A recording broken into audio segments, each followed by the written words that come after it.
Bismillahirrahmanirrahim. Assalamu alaikum wa rahmatullahi wa barakatuhu everybody. Welcome back to my channel after such a long time again. फिर से delay आ गया, लेकिन उसकी वजह ये थी कि मैं कुछ इंफॉर्मेशन कलेक्ट करने की कोशिश कर रही थी।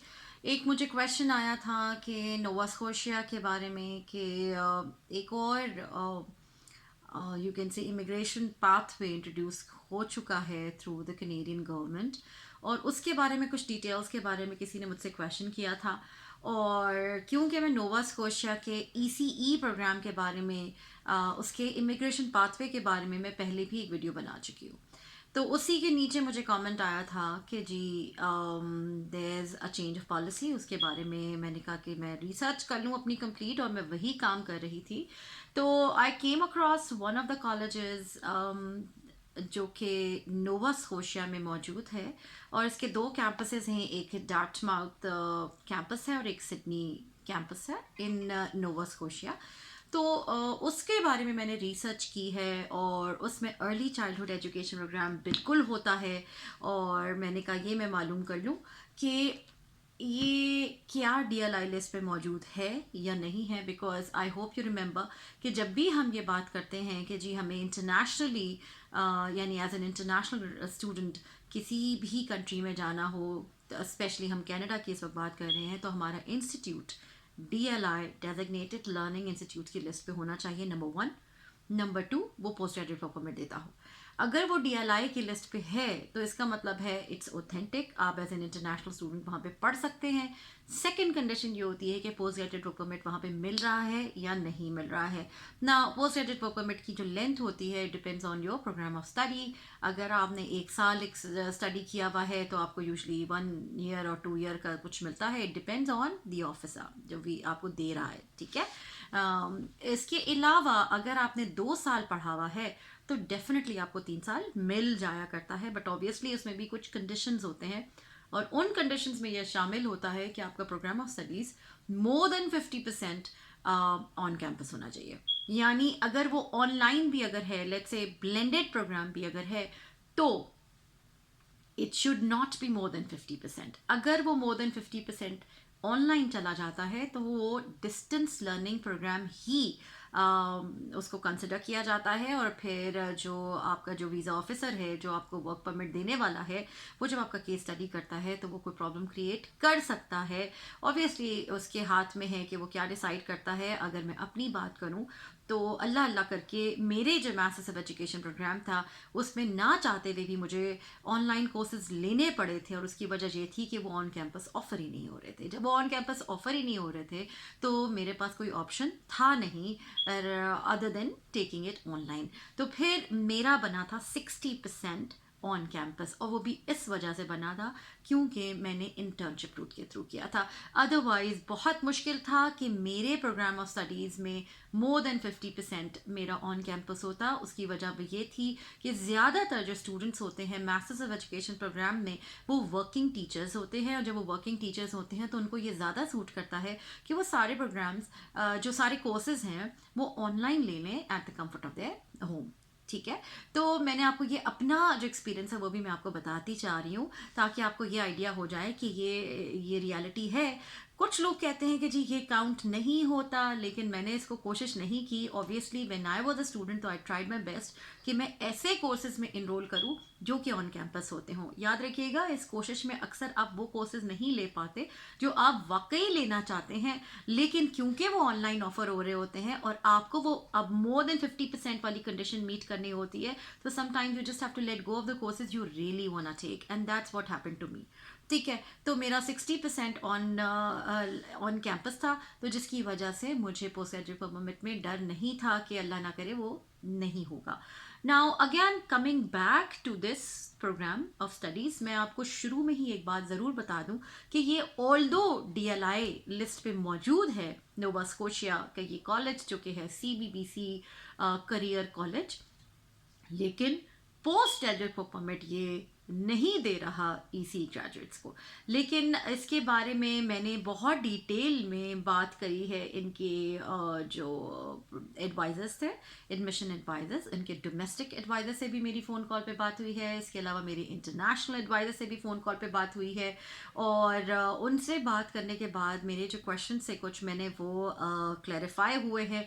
मैं ये वीडियो सिर्फ इसलिए बना रही हूँ ताकि आपको ये मैं बता सकूँ कि इस तरह के कॉलेजेस भी मौजूद हैं जो कि DLI लिस्ट पे मौजूद हैं, पोस्ट ग्रेजुएट रिक्रूटमेंट पे आपको नहीं दे रहे, तो इट्स अ बिट रिस्की। अगर आप इन कॉलेजेस में आना चाहते हो तो आप अपने रिस्क पे आओगे, क्योंकि याद रखिएगा कि जॉब की गारंटी तो आपको कोई भी नहीं देता, चाहे उस चीज़ की डिमांड कितनी ही क्यों ना हो उस प्रोविंस में। नाउ सबसे पहले मैं ये डिस्कस कर लूँ कि मैं ये वीडियो बना किस ले रही हूँ।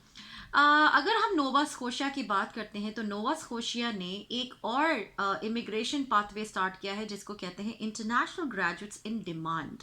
इंटरनेशनल ग्रेजुएट्स इन डिमांड में उसके 2 NOC यानी नेशनल ऑक्यूपेशनल क्लासिफिकेशन कोड्स काम कर रहे हैं। विच आर दोज मैं बता दूं, NOC 33102 जो कि nurse aides, orderlies and patient service associates का है। दूसरा NOC कोड है 42202 जो कि है early childhood educators and assistants का। हम बात करने जा रहे हैं early childhood educators and assistants के बारे में, यानी NOC 42202 के बारे में। ये international graduates in demand stream जो नोवा स्कोशिया ने इंट्रोड्यूस की है, ये सिर्फ इन 2 NOC कोड्स को कवर करती है। हम सेकेंड कोड की बात करेंगे यानी 42202 जो कि early childhood educators and assistants के बारे में है। और इसके अंदर जो एलिजिबिलिटी क्राइटेरिया है मैं पहले वो डिस्कस कर लेती हूँ, फिर मैं उस कॉलेज के बारे में जाऊंगी। The decision is yours. याद रखिएगा मैं यहाँ पे सिर्फ इंफॉर्मेशन दे रही हूँ, आपका डिसीजन आपके हाथ में है। अगर आप समझते हैं कि ये program is right for you only, then take a decision of coming to Nova Scotia, get yourself enrolled in CBBC College। पूरी डिटेल में आपको बताने वाली हूँ। सबसे पहले मैं international graduates in demand stream के बारे में बता दूं कि इसके एलिजिबिलिटी क्राइटेरिया क्या है। Eligibility criteria is to apply you must, number 1 condition, have a full-time permanent job offer from a Nova Scotia employer in a job category listed above that corresponds with your recent field of study। यानी या तो वो nurse and all that उससे related हो या early childhood से related हो, तो हम इस वक्त सिर्फ अर्ली चाइल्डहुड को कर रहे हैं। दिस मीन्स अगर आपके पास एक सिर्फ वैलिड जॉब ऑफर है, इस वक्त हम जॉब एक्सपीरियंस की बात कर ही नहीं रहे हैं, हम सिर्फ जॉब ऑफर की बात कर रहे हैं। अगर आपके पास एक वैलिड जॉब ऑफर है तो आपकी फर्स्ट कंडीशन मीट हो जाती है। Second, B 21 to 55 years old, आपकी एज 21 to 55 के बीच में होनी चाहिए। Easy. 3, have a high school diploma. Very easy, सबने हाई स्कूल तो पढ़ाई रखा होता है, कहाँ से doesn't matter. 4, have met requirements for completing a course of study within 3 years of your application। यानी एप्लीकेशन को जब आप सबमिट करा रहे हैं उसके 3 साल के अंदर अंदर आपने क्या किया हुआ हो कि जी आपने पढ़ा हुआ हो। क्या the program must have been at least 30 weeks in length, यानी मिनिमम लेंथ 30 वीक्स होनी चाहिए, उससे ज़्यादा हो सकती है। And you must have completed at least 50% of the program in Nova Scotia. और जो भी आप प्रोग्राम कर रहे हैं उसका एटलीस्ट आधा यानी 50% आपका नोवा स्कोशिया से हुआ हुआ हो। ठीक है जी, तो अब आपकी ये 4th कंडीशन भी मैंने बता दी। अब ऑब्वियसली ये दोनों की बात कर रहे हैं, नर्सेज वाले कोड की भी जो कि NOC 33102 है, और ECE के लिए भी जो कि NOC 42202 है। हम इस वक्त कॉन्फ्रेंस रेट अभी सिर्फ 42202 पे कर रहे हैं जो अर्ली चाइल्डहुड एजुकेटर्स और असिस्टेंट्स के बारे में है। अब इसके अलावा क्या है, अगर आपके ऑब्वियसली इन दोनों के लिए आपके पास लाइसेंसेस होने चाहिए। तो जैसे ही आप अपना ECE की प्रोग्राम ऑफ स्टडीज कंप्लीट करते हो तो आपके पास या तो ECE 1 या ECE 2 या ECE 3 सर्टिफिकेट होना चाहिए। इसके अलावा the last condition is show okay the another condition is 1 2 3 4 5th condition मैंने आपको बता दिया सर्टिफिकेट वाली। 6th कंडीशन इज कि आपका जो लैंग्वेज एबिलिटी है वो बहुत कम है, CLB लेवल 5 की है, तो वो आपके पास मीट करनी चाहिए। आपको याद रखिएगा, जब हम इमिग्रेशन पाथवे की बात करते हैं तो हम एकेडमिक इंग्लिश टेस्टिंग नहीं बात कर रहे। For example if I talk about IELTS, हम बात कर रहे हैं जनरल इंग्लिश लैंग्वेज टेस्टिंग की। तो आपके पास जो CLB 5 के जितने आपका बैंड स्कोर आना चाहिए, आप चाहे कोई सा भी दे रहे हैं, आप उसका कन्वर्जन जाके आप दे सकते हैं, which is very less if you ask me. Then जो लास्ट कंडीशन है वो ये है कि जी show enough financial resources to successfully settle in Nova Scotia. तो ऑब्वियसली आपके हर वेबसाइट पे मौजूद है, मैं लिंक डालने वाली हूँ। इस वक्त हमारा टॉपिक ये नहीं है कि जी फाइनेंशियल रिसोर्सेज कितने होने चाहिए। इस वक्त हमारा टॉपिक ये है कि क्या इसके लिए आप एलिजिबल हो भी सकते हैं या नहीं, by studying in Nova Scotia और by getting a job in Nova Scotia. अगर हम स्टडी की बात करते हैं, हम CBBC कॉलेज की बात करने वाले हैं, तो इस वक्त ये टॉपिक हमारा नहीं है कि इसका फाइनेंशियल कितना होना चाहिए एंड ऑल दैट। ये मैं लिंक डाल दूंगी, आप you can just study for your self, ठीक है।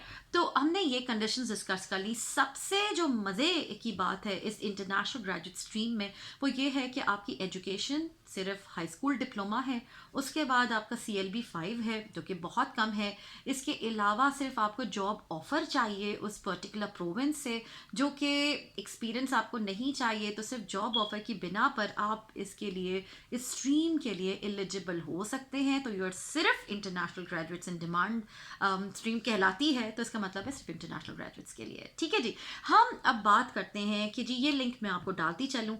इससे पहले जो मैंने वीडियो बनाई थी वो बनाई थी स्किल्ड वर्कर स्ट्रीम की। स्किल्ड वर्कर स्ट्रीम पे मैं पहले वीडियो बना चुकी हूँ, जिसमें मैं थोड़ा सा उसको टच अपॉन कर दूँ कि जी इसके अंदर आपको full time permanent job offer तो चाहिए ही चाहिए थी, इसके अलावा आपको 1 ईयर एक्सपीरियंस भी चाहिए था। तो जो पिछली वाली मेरी वीडियो थी वो स्किल्ड वर्कर्स के बारे में थी, और ये जो वीडियो है ये इंटरनेशनल ग्रेजुएट स्ट्रीम के बारे में है, इसलिए ये this is the basic difference between the 2 videos. अब हम आगे आ जाते हैं, यानी इस वाली वीडियो में मैं ये डिस्कस करने वाली हूँ कि जो ये कहते हैं कि जी at least 50% of the programme has to be done from that particular province.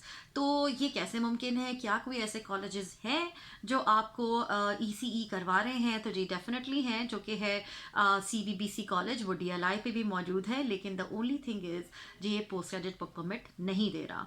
तो इसको मैं डिस्कस करती हूँ, फिर मैं आपसे वो बातें भी करूँगी जो मेरी इनके प्रोग्राम जो एडवाइजर्स कह लीजिए, जो उनसे जो मेरी फ़ोन कॉल्स पे बात हुई है, क्योंकि ये बहुत बड़ी एक प्रॉब्लम है कि जी अगर आप पोस्ट ग्रेजुएट वर्क परमिट नहीं दे रहे तो जॉब ऑफर की कैसे लेंगे हम, या जॉब ऑफर का तो मसला नहीं है, जॉब कैसे करेंगे, ठीक है। अब हम आगे बात करते हैं। सबसे पहले तो कि जी the length of the programme is 46 weeks. This is totally on campus, और इसमें कोई भी ऑनलाइन इन्होंने अपनी वेबसाइट पे मेंशन नहीं किया हुआ कि जी ये ऑनलाइन है या ब्लेंडेड है। This is totally on campus. मेरी जब एडवाइज़र से बात हुई तो उसने मुझे क्लियरली बोला कि जी ये 90% अटेंडेंस इसकी रिक्वायरमेंट है, तो आप छुट्टी नहीं कर सकते, कि don't take it easy. Because ये आपको सबसे पहली बात कि ये आपको 46 वीक्स का मतलब होता है लेस देन अ ईयर में काम करवा रहे हैं, अपना कोर्स पूरा कंप्लीट करवा रहे हैं। इसको करने के बाद यू विल बी एलिजिबल, और ये क्या चीज़ है? ये डिप्लोमा प्रोग्राम है, ठीक है। इसके अलावा जैसे ही आप इसको कंप्लीट करेंगे इन 1 ईयर, लेस देन 1 ईयर, तो आपको ECE 2 लेवल सर्टिफिकेशन मिल जाएगी, ठीक है। Length of the programme is 46 weeks, यानी less than a year. Then ये फुल टाइम स्टडी है on campus, 90% attendance is a must. इसके अलावा ये आपको ECE 2 लेवल सर्टिफिकेट के एलिजिबल कर देता है, और 90% अटेंडेंस आपके लिए मस्ट है। इसके अलावा इसकी फ़ी है $15,400। I am repeating my self, $15,400 इसकी फ़ी है। तो ये इंटरनेशनल स्टूडेंट्स के लिए फ़ी आपको मैंने बता दी। इसके अलावा बात होती है कि जो सबसे इंपॉर्टेंट बात, ओके जी ये बातें सब समझ आ गई, ये 2 कैंपसेस में हो रहा है।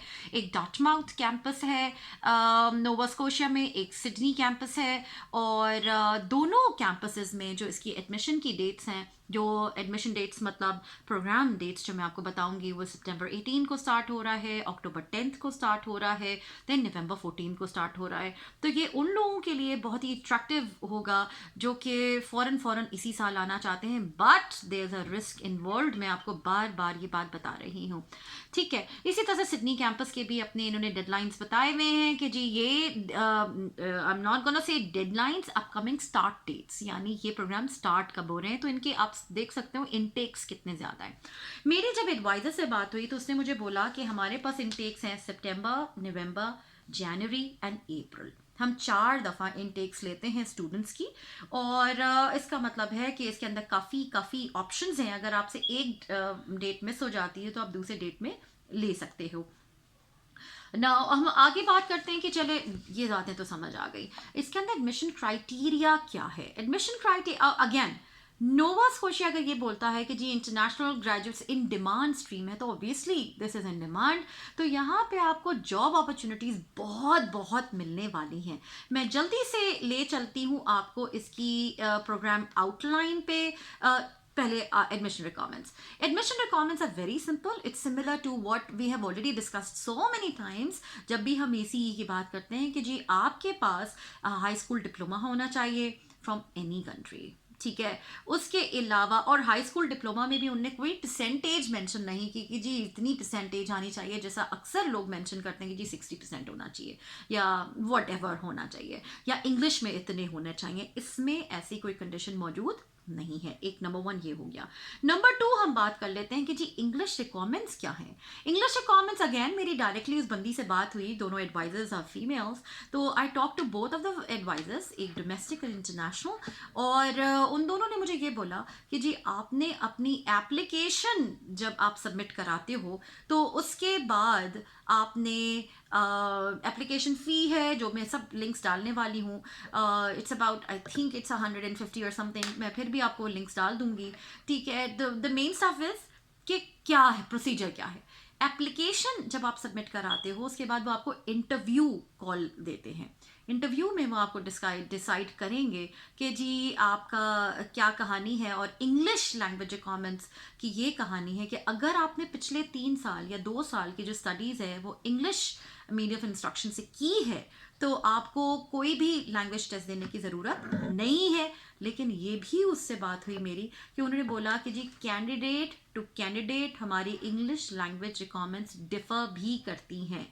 तो there is no specific anything mentioned on their website. ये आप समझो वेरी करता है फ्रॉम कैंडिडेट टू कैंडिडेट, ठीक। जब मेरी डोमेस्टिक से बात हुई उन्होंने कहा कि जी हम बात करते हैं, हम कम्युनिकेट करते हैं, एंड देन वी डिसाइड कि दैट पर्टिकुलर कैंडिडेट क्या उसे कोई इंग्लिश लैंग्वेज टेस्ट देने की ज़रूरत है या नहीं है। जब मेरी इंटरनेशनल एडवाइज़र से बात हुई तो उन्होंने कहा कि जी अगर आपका लास्ट 2 to 3 ईयर्स आपने इंग्लिश मीडियम ऑफ इंस्ट्रक्शन से पढ़ा है तो आपको कोई टेस्ट देने की ज़रूरत नहीं है। स्पेशली अगर आपको कनाडा से ही है कोई एजुकेशन आपने ऑलरेडी कर रखी है तो फिर तो बिल्कुल भी ज़रूरत नहीं है, ठीक है जी। तो इंग्लिश टेस्टिंग भी मैंने आपको बता दी, हाई स्कूल डिप्लोमा भी बता दिया। फिर तीसरा क्वेश्चन मैंने उससे ये किया कि अगर कोई अपना करियर चेंज करना चाहता है, कोई अपना फील्ड चेंज करना चाहता है तो फिर क्या होगा। तो उन्होंने कहा कि इट्स ओपन टू एवरीबडी। एक और कंडीशन इनकी ये लिखी हुई है कि जी आपको वल्नरेबल सेक्टर चेक देना है, जो कि जो लोग ऑलरेडी यहाँ पे मौजूद हैं उन्हें पता होगा। It's a very simple procedure. $10 आप पे करते हो उनके पुलिस को। यहाँ पे जगह जगह इनके RCMP के मौजूद हैं ऑफिसर्स, आप उधर जाते हो, ऑनलाइन भी हो सकता है, आप उधर जाते हो और आप $10 पे करते हो और वो आपको vulnerable sector check, criminal record check बना के दे देते हैं। ये उनकी रिक्वायरमेंट मस्ट है। इसके अलावा क्या है आपके पास, आपको 2 कैरेक्टर रेफरेंसेस दे रहे हैं। इसके अंदर क्लियरली मेंशन्ड है कि जी provide 2 character references documenting 25 hours of experience working with children and detailing the students emotional maturity and suitability for this work. तो मेरा क्वेश्चन उनके इंटरनेशनल एडवाइजर से ये था कि अगर कोई अपना करियर चेंज कर रहा है, जो कि आप लोग कहते हो कि एवरीबडी इज़ वेलकम, तो ये कैसे हो सकता है कि जी when they have never worked with the children before. तो उन्होंने बोला कि आपको 2 कैरेक्टर रेफरेंसेस देने हैं। वो आपका फ्रेंड भी हो सकता है, वो आपका नेबर भी हो सकता है, वो आपका प्रीवियस एम्प्लॉयर भी हो सकता है, वो आपका सुपरवाइजर, टीचर, हूसोएवर जो आपको जानता हो, वो आपका कैरेक्टर रेफरेंस दे सके और आपके बारे में कोई अच्छी बातें कह सके। तो अगर आपका कोई एक्सपीरियंस नहीं है बच्चों के साथ काम करने का, तो वो आपके कैरेक्टर के बारे में दो रेफरेंसेस आपको चाहिए हैं, and that can be done by anybody. उसमें बच्चों के साथ जो एक्सपीरियंस है अगर नहीं है, डजेंट मैटर, एक जनरल कैरेक्टर रेफरेंसेस आपके लिए ज़रूरी हैं। ठीक है, तो ये बातें मैं आपको क्लेरिफाई इसलिए कर रही हूँ ताकि ये मेरे दिमाग में क्वेश्चन है तो डेफिनेटली आपके भी होगा। अब हम बात करते हैं कि ये वाली, अब मैं फिर से एक जल्दी से ओवरव्यू ले लेते हैं कि जी आपने एप्लीकेशन के साथ आपको क्या होना चाहिए। आपके जो एडमिशन रिक्वायरमेंट है that is high school diploma, English requirements changes, but international adviser ये कहती है कि अगर आपका पीछे 2 या 3 साल आपने इंग्लिश लैंग्वेज इंस्ट्रक्शन में पढ़ा हुआ है तो you don't need it, but again it varies from person to person, candidate to candidate, because domestic adviser international adviser की बातों में थोड़ा सा डिफरेंस था। उसके बाद आपको चाहिए वल्नरेबल सेक्टर चेक, वो तो जब आप लैंड करेंगे तो चाहिए, इट्स नॉट अ प्रॉब्लम। उसके बाद आपके पास रेफरेंसेस होने चाहिए, obviously at the time of application आपको वो प्रोवाइड करना होगा। जब आपकी एप्लीकेशन आप दे दोगे, सबमिट करा दोगे, तो आपको इंटरव्यू कॉल देंगे, आप इंटरव्यू होगा आपका। उसके बाद उन्होंने बोला कि जी there is a condition of attending an information session. जब मेरी इंफॉर्मेशन सेशन के बारे में बात हुई तो मैंने कहा कि क्या हम उसे वर्चुअली ले सकते हैं, तो इंटरनेशनल एडवाइज़र का कहना यह था कि यस। तो मैंने कहा कैसे, क्योंकि आपकी वेबसाइट पे तो कोई वेबिनार नहीं है लिखा हुआ। तो उन्होंने ये बोला कि हम कॉल पे बात करते हैं और उसकी आपको बुक करवाना होता है कॉल, और वो आपको हर जो स्टूडेंट है उसके लिए अलग इंफॉर्मेशन सेशन होता है विद द इंटरनेशनल एडवाइज़र, जो आप international admission adviser I would say, और वो आपको फिर पूरा इंफॉर्मेशन सेशन आपके साथ कंडक्ट करती है। ठीक है जी, तो ये मैंने आपको सारी छोटी छोटी बातें क्लियर करना स्टार्ट कर दी हैं, और आई hope I am not missing anything. एक और रिक्वायरमेंट आपकी वैक्सीनेशन की भी थी कि जी वैक्सीनेशन और जो कि आपकी कोविड, और इसके अलावा जो पोलियो एंड ऑल दैट, जो एक नॉर्मल वैक्सीनेशन है वो भी आप वैक्सीनेटेड होने चाहिए हैं। एक और चीज़ जो बहुत ही मज़े की है वो ये है कि इनका एक इंफॉर्मेशन सेशन होने वाला है। ओके, ये सारी चीज़ें बात हो गई। अब मैं आपको बताती हूँ, एक बड़ी मज़े की बात हुई। मैंने उससे ये पूछा कि जी अगर आप कंप्लीट कर लेते हो अपनी पूरी स्टडीज़ और उसके बाद आप पोस्ट ग्रेजुएट परमिट नहीं दे रहे हो, तो जॉब ऑफर कैसे आएगी। तो उसका कहना क्या था वो भी मैं आपको बता देती हूँ। उन्होंने ये बोला एडवाइज़र ने कि क्योंकि हम, पहले मैं आपको प्रोग्राम आउटलाइन बता दूँ तो इसमें आपको नज़र आएगा कि पूरे कोर्स में देयर आर 4 प्रैक्टिकम्स। वो ये कहती है इंटरनेशनल एडवाइज़र क्योंकि उस प्रोविंस में ECE यानी अर्ली चाइल्डहुड एजुकेटर्स और असिस्टेंट्स की इतनी डिमांड है कि ड्यूरिंग योर प्रैक्टिकम, यानी जो आप स्कूल्स में जाके, स्कूल्स मतलब डे केयर सेंटर्स में जाके या अर्ली चाइल्डहुड सेंटर्स में जाके अपना प्रैक्टिकम कर रहे हो ड्यूरिंग योर स्टडी, तो आप अगर अपने आप को, obviously you have to give your best, ठीक है ना, आपने you have to prove yourself worthy of being hired by that particular employer जहाँ पे आप प्रैक्टिकम कर रहे हो। तो उसका कहना यह था कि उनकी एक करियर टीम है जो हर इंटरनेशनल स्टूडेंट के साथ काम करती है, और वो मेक श्योर करती है कि by the end of the program आपको कोई ना कोई एम्प्लॉयर जॉब ऑफर दे दे। अगर कोई एम्प्लॉयर आपको जॉब ऑफर दे देता है तो फिर तो आप international graduates in demand stream में फटाफट अप्लाई कर सकते हो without even working after completing your studies, because you do not get a post graduate work permit after that. Again मैं आपको फिर ये बता रही हूँ कि if you are coming in to this program, make sure कि आपको पता है कि this is what you want to do. ठीक है, number 1 you have to be invested in this career, और आपको ये श्योरिटी होनी चाहिए कि आप you are going to give your level best, और आपका इंटरव्यू क्लियर होगा, क्योंकि हर एम्प्लॉयर आपको हायर करने से पहले आपको देखता है कि वेदर यू आर वर्दी और नॉट। तो आप इंटरव्यू देने के काबिल हो, यू प्रिपेयर्ड, यू इन्वेस्टेड, और आपको पता हो कि जी you are going to give your 100%। Because याद रखिएगा, अगर आपको जॉब ऑफर नहीं मिलती during your programme of studies या at the completion of your programme of studies, तो आपके पैसे, आपकी सारी hopes and everything is going to go waste. तो it's a big risk taking admission in this programme. लेकिन आप बहुत सारे, जैसा मेरी उस एडवाइज़र से बात हुई तो उसने मुझे यही बोला कि they are so many international graduates जो यहाँ से करते हैं और they are successful in getting hired by somebody because there is so much demand of this profession in Nova Scotia.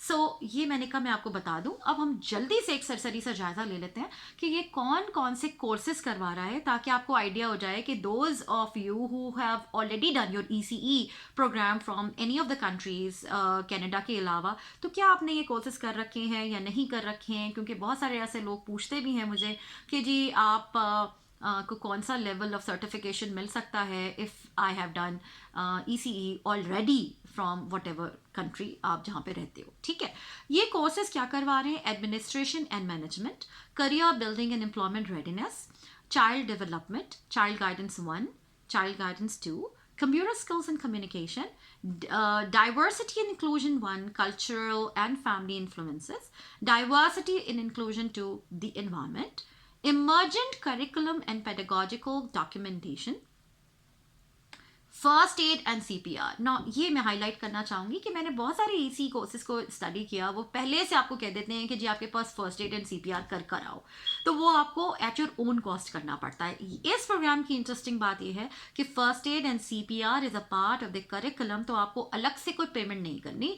आपके वही $15,400 जो आप उस पूरे कोर्स का दे रहे हो उसमें ये इंक्लूसिव है. याद रखिएगा, जब आपको प्रैक्टिकम के लिए जाना होता है किसी भी चाइल्ड केयर सेंटर में, तो वो आपसे एक्सपेक्ट करते हैं कि आपका फर्स्ट एड एंड CPR हुआ हुआ हो, because you are dealing with kids.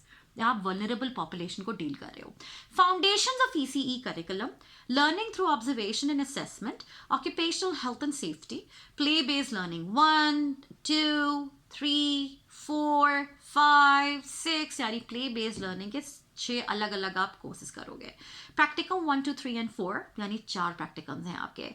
Practicum review seminar, practicum seminar, principles of health, safety and nutrition, professional identity, ethics and interpersonal skills, responsive relationships in early childhood settings, strategies for inclusion and support, and as you can see बहुत सारे courses हैं. तो मेरी जब adviser से बात हो रही थी दोनों उनकी, तो उन्होंने ये बोला कि जी 90% of the attendance is must, क्योंकि अगर आप एक दिन भी छुट्टी करोगे तो इतना मिस हो जाएगा कि यू विल रिग्रेट इट. ठीक है, तो I hope I am not. One very very important thing, international adviser से जो मेरी बात हुई है उसने मुझे ये बोला कि according to the policy of IRCC, उन्होंने जो स्टूडेंट्स ऑलरेडी कनाडा में मौजूद हैं और उनके पास पोस्ट ग्रेजुएट परमिट्स हैं, क्योंकि उसने मुझसे पहला ये क्वेश्चन पूछा कि आपके पास पोस्ट, तो ऑब्वियसली मैं उसे क्या बताऊं कि जी मैं एम ऑलरेडी वर्किंग अल्हम्दुलिल्लाह. बट मैं उन स्टूडेंट्स की बात कर रही हूँ कि जी पोस्ट ग्रेजुएट परमिट की क्या कंडीशन है, कि जिन स्टूडेंट्स को जून 7, 2023 से पहले या on 20, the students who got their post-graduate permit before June 7, 2023 or on June 7, 2023, उन लोगों को, वो students are allowed to study on their post-graduate work permits. तो that's a very interesting condition. ठीक है, मैं repeat करती चली जाऊँ. Those students, international students who already have their post-graduate permit and they got it before June 7th, 2023 or on June 7, 2023, they are allowed to study on their post-graduate work permit और उनको study permit लेने की ज़रूरत नहीं है. तो this is very interesting और मेरा ख्याल है it's going to help so many out there. और इससे क्या फ़ायदा होने वाला है, आप जैसे ही अपना ये कोर्स कंप्लीट करोगे, क्योंकि 1 साल का है, तो जिन लोगों का सिर्फ 1 साल हुआ हुआ है पोस्ट ग्रेजुएट परमिट का, वो अपना फ़ौरन 1 साल में करेंगे. उसके अलावा उनके पास 1 साल का पोस्ट ग्रेजुएट परमिट मौजूद है, क्योंकि अगर मैं 3 साल की बात कर रही हूँ, 1 साल का पोस्ट ग्रेजुएट परमिट हो चुका है, you have not been able to acquire a good job और PR, तो आप इसमें एडमिशन ले लीजिए. आपके पास 1 साल फिर बचेगा, क्योंकि ये प्रोग्राम सिर्फ 1 साल का है, और वो जो 1 साल आपके पास बच रहा है पोस्ट ग्रेजुएट परमिट का, you can work on that. तो ये बहुत ही मज़े की सिचुएशन है फॉर दोज जो इस कंडीशन को अवेल कर सकते हैं. तो I hope this video has been helpful to you. मैंने आपको क्लियरली ये बात बता दी कि ये कॉलेज आपको DLI लिस्ट पे होने के बावजूद पोस्ट ग्रेजुएट परमिट नहीं दे रहा. तो I hope it's very clear to you कि ये क्या सिचुएशन है. इनकी ऑनलाइन उस पर इनका सब कुछ मौजूद है. I am just going to add those links. और अगेन आप अपनी रिस्क पे इधर आना चूज़ करेंगे. जिन लोगों के पोस्ट ग्रेजुएट परमिट्स मौजूद हैं, आई वुड प्रेफर और आई वुड सजेस्ट कि उनके लिए तो it's a very very good program, क्योंकि आपको उसके बाद VR न्यू मिलने वाली है. सो दुआ में याद रखिएगा, and I will be coming up with another important video. किसी और ने बहुत सारे क्वेश्चंस आए हुए हैं, लेकिन क्वेश्चंस ऐसे होते हैं कि अनलेस एंड अनटिल मेरा अपना रिसर्च कंप्लीट हो, मैं I don't believe in making videos. आधी पौनी इन्फॉर्मेशन मुझे अच्छी नहीं लगती, क्योंकि बहुत सारी ऐसी वीडियोस मैंने देखी हैं जिसके अंदर ये हो रहा है वो हो रहा है, but how to do it, that's a main question, right? तो don't forget to like, share and subscribe to my channel, and लोगों से शेयर कीजिए प्लीज़, क्योंकि it's going to help so many people out there. और इंशाल्लाह next video में मिलेंगे. I am still waiting on some emails जो कि रिप्लाईज में बोलूँगी. उसके बाद मैं आपको एक और इंटरेस्टिंग वीडियो के साथ आने वाली हूँ इंशाल्लाह ताला. और स्टे ट्यून्ड, इंशाल्लाह नेक्स्ट वीडियो मिलेंगे. मेरी फैमिली को और मुझे दुआ में याद रखिएगा. अस्सलाम वालेकुम, ज़िकातहू.